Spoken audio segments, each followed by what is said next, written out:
your past behind. Also, there's this sense of heartache. There could be heartache associated with also whatever this is, because check this out. So like you see this person, this younger person is like looking over at the Three of Swords as they're leaving and fighting their demons and winning. And they're like looking back on this. So this heartache could also just be the past energy that you're moving on from. So I'm gonna pull right off the top of the deck. Seven of Wands in reverse, lack of boundaries, okay? Having a lack of healthy boundaries, a lack of self-love. I'm also getting with the Ace of Cups in reverse. Wow, just really not loving yourself enough, I'm getting in the past. Ten of Wands in reverse, dropping the burden.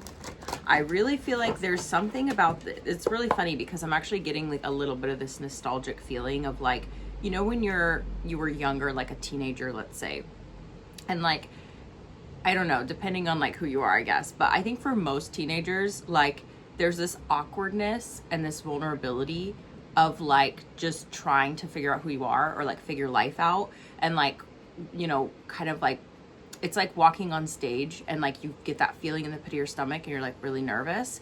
Like if any of you can relate to that vulnerability, that like insecurity almost is what it's coming through as. There's like this shaky ground of insecurity that I feel like you're moving on from. And again, this could be the past. This could be a past dynamic. Maybe when you get around your family, it like you regress or something and you're like, ew, like, I don't like how this makes me feel. Like, I feel like people aren't giving me the space to grow or like aren't seeing me clearly for who I am now. And maybe they're wanting to like latch on to this insecure part of me, in order to exploit it maybe. Ooh, honey. Okie doke. So okie dokie, we've got the Queen of Swords. So that coming out with the Hermit in reverse, to me, that's about you coming out of hiding in a way.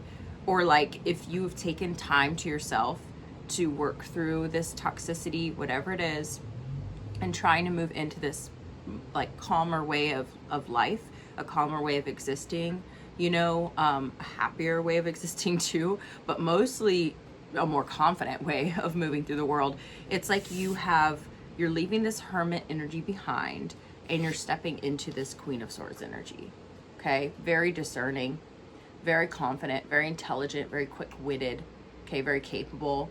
The Queen of Swords is very much like, you don't get to fuck with me. That's the energy. You don't fuck with me. You just don't.